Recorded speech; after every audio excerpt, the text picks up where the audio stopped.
Bonjour, je m'appelle Félix Nguyen, je suis un radio-oncologue à l'hôpital Notre-Dame à Montréal.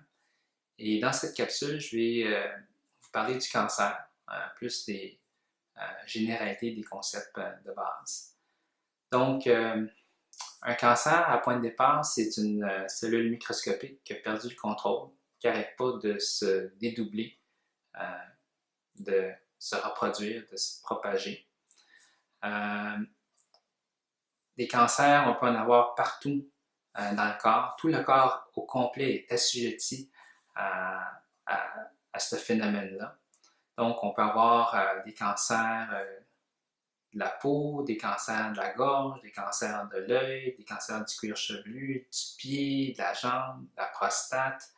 Il n'y a pas un organe sur le corps humain qui n'est pas à risque de développer des cancers. C'est sûr qu'il y a des cancers plus fréquents, des cancers plus rares, mais tout le corps complet est à risque de ça. De façon générale, pourquoi le cancer est un problème? C'est que de par le primaire, où est-ce qu'il s'est développé, la masse peut porter atteinte à des fonctions vitales de l'être humain puis l'emporter. Un exemple de ça, c'est par exemple, mettons, un cancer au niveau de la gorge, au niveau de l'amygdale. On peut avoir une petite masse qui au départ était peut-être petite comme une bille, puis à un moment donné, elle n'arrête pas de se reproduire, puis elle devient tellement grosse que la personne n'est plus capable de manger, de parler, puis à un moment donné, elle obstrue les voies aériennes, puis la personne n'est plus capable de respirer, puis elle meurt étouffée. Donc, dépendamment d'où est-ce qu'elle est située, elle peut causer des problèmes au niveau des fonctions vitales. L'autre chose qui peut arriver, c'est que le cancer peut se propager, donc créer ce qu'on appelle des métastases. Souvent, les cancers vont se propager au niveau des ganglions. Puis des ganglions, on en a des milliers dans le corps. Et après ça, ils vont se propager par des voies hématogènes, donc à travers le sang, dans d'autres localisations beaucoup plus loin. Peuvent se loger vraiment dans le foie, dans les os, les poumons, le cerveau. Puis ces métastases-là, en devenant plus grosses, peut elle-même porter atteinte aux organes vitaux et causer le décès de la personne. Quand on rencontre un médecin pour un problème tel que le cancer, une des premières choses que le médecin va faire, c'est d'essayer de connaître l'étendue de la maladie avec toutes sortes d'examens. Okay? Puis, il va stadifier le cancer de 1 à 4 de façon générale. Okay? Pourquoi? Pour deux raisons. La première, c'est pour connaître le pronostic et de deux, pour essayer d'établir un traitement. Donc, il veut savoir si le cancer est pris au début. Ça, c'est généralement des stades peu avancés. 1 étant peu avancé, 4 étant très avancé, le reste c'est intermédiaire. Et de deux, dépendamment de l'étendue de la maladie, on va être de plus en plus agressif parce que ça demande un traitement plus intense si le cancer est plus étendu. Okay? C'est à peu près ça le concept. Il y a différentes façons de traiter les cancers. Ça, c'est l'autre chose dont je voulais aborder. Donc, un cancer, comme je l'ai dit, c'est quelque chose qui pousse, il n'y a pas d'affaire là. Le premier réflexe qu'on aurait, ce serait de se dire, bon, il y a quelque chose qui n'a pas d'affaire là, on va l'enlever. Donc, ça, c'est ce qu'on parle d'un traitement chirurgical. On dit, bon, il y a une masse qui pousse, mettons, dans le sein. Bon, on va prendre un couteau, là, puis on va l'enlever. Là, on va sortir cette masse-là de là. Puis ça a été les premiers traitements, okay, qui étaient des traitements chirurgicaux. Il y a d'autres modalités qui existent. Dans notre coffre à outils, en fait, on en a 3. La première, c'est la chirurgie.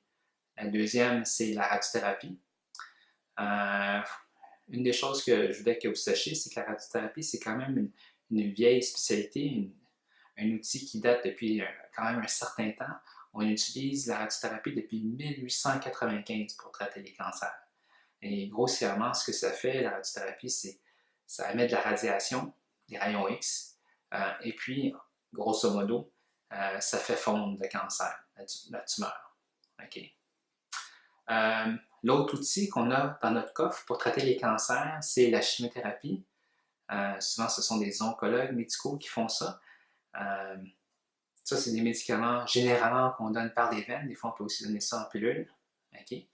Un des avantages de la chimiothérapie, surtout quand on les donne par les veines ou même par les pilules, c'est que ça se promène partout dans le corps et puis ça peut donc attaquer le cancer à plusieurs sites en même temps. Donc, souvent, quand il y a des patients qui ont des cancers qui sont à plusieurs endroits en même temps, que ce soit au niveau du foie, des os, le poumon, ben, puisque ce médicament-là se propage à travers le sang, ça va aussi, donc, en un seul traitement, se diriger vers ces différents sites-là.